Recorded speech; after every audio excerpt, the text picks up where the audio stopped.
मैं रचना हूँ, अभी अभी शादी के बाद में, और मेरे पति सूरज एक बड़े शहर में आए गए हैं। हम दो ही लोग हैं। एक बड़ा फ्लैट है। मेरे पति की अच्छी जॉब है। मैं कभी कभी यह सोचती हूँ कि मुझे बहुत अच्छा पति मिला है। शहर में आए अभी हमें कुछ दिन ही हुए हैं। तभी मेरे पति एक 18 साल की लड़की को एक दिन घर ले आए। कहाँ की गरीब है, इसे काम को जरूरत है। मैंने कहा ऐसा क्या काम है हम दोनों के बीच में अकेली कर सकती हूँ। लेकिन उन्होंने बोला यह यही रहेगी और कुछ काम करेंगी।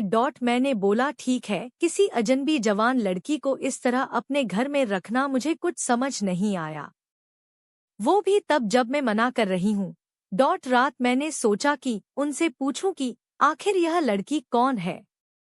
लेकिन रात जब मैं कमरे में गई तब वो अपने लैपटॉप पर मीटिंग में बिजी थे। जैसे ही मैंने दरवाजा मुझे हाथ से इशारा करके चुप रहने को कहते हैं।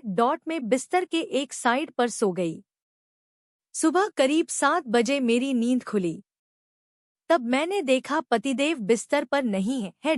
मैंने बाथरूम देखा, वो वहां भी नहीं थे। दरवाजा के पास जाकर जब मैंने किचन में देखा तो मेरे पति हाथ में पैसे लिए उस लड़की को दे रहे थे और वो लड़की रो रही थी।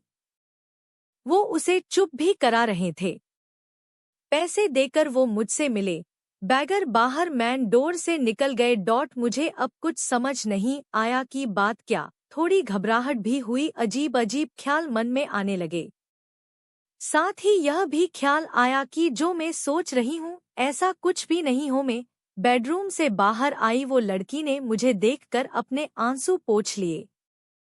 मुझे देखते ही वो बोली, मैडम साहब बोले कि वो शहर के बाहर जा रहे हैं मीटिंग के लिए, कल शाम तक आएंगे। आप सो रही थी इसलिए आपको उठाया नहीं। मुझे कहा कि आपको बता दे मुझे उससे बात करने का बिल्कुल भी मन नहीं था। इसलिए मैंने उसकी तरफ देखा भी नहीं। बस अब मैं अपने बेडरूम में बैठी कुछ कुछ सोचने लगी। शादी को अभी 1 महीना ही हुआ है और मैं उनके बारे में ना जाने क्या क्या सोचने लगी।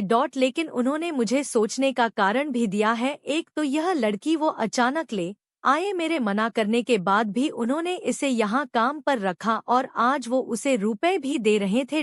मैंने सोचा कि एक बार फोन पर उनसे बात करके देखती हूँ। मैंने उन्हें फोन लगाया पर उनका फोन स्विच ऑफ बता रहा था।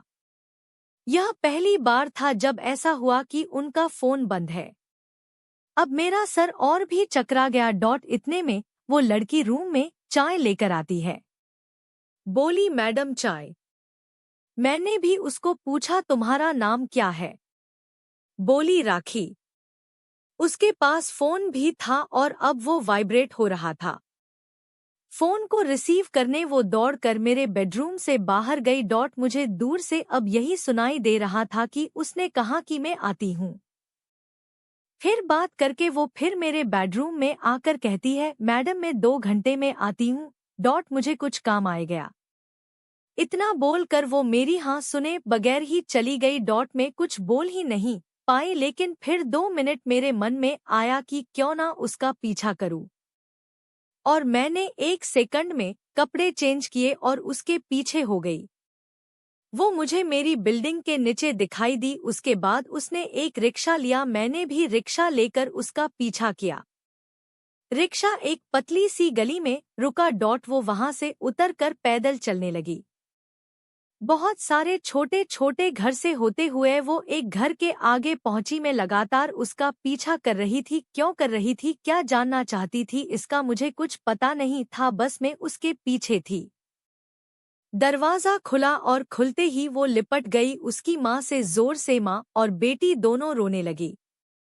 दरवाजा बंद करना भी भूल गए। मुझे लगा कि अब मुझे सामने जाकर बात करनी होगी कि परेशानी क्या है।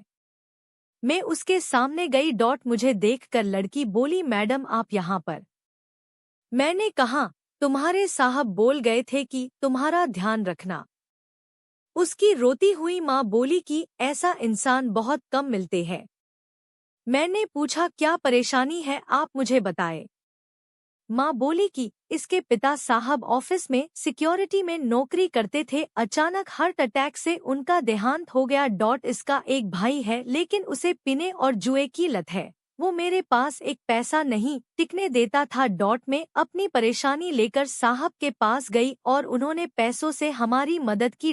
साथ ही उन्हें जब मैंने बताया कि इसका भाई ऐसा है तो उन्होंने कहा कि इसका यहाँ रहना सही नहीं है, इसलिए वो इसे अपने घर को ले गए। मैं इनकी बातें सुन ही रही थी कि उनका फोन आया। मैंने फोन रिसीव किया। सूरज बोले कि उनका फोन रात में मीटिंग की वजह से चार्ज नहीं था, इसका कारण बंद आ रहा था। मुझे पूछा कि कहाँ हो तो मैंने बोला कि मैं उनके घर आई हूँ। सूरज बोला हाँ, मैं रात में तुम्हें बताने वाला था पर मीटिंग की वजह से लेट हो गया और तुम सो गई।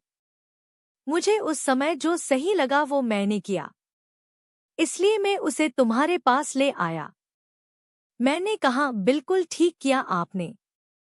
लड़की को लेकर फिर मैं अपने फ्लैट चली गई। अब मैं उसे और अपने पति दोनों को ज्यादा प्यार करने लगी।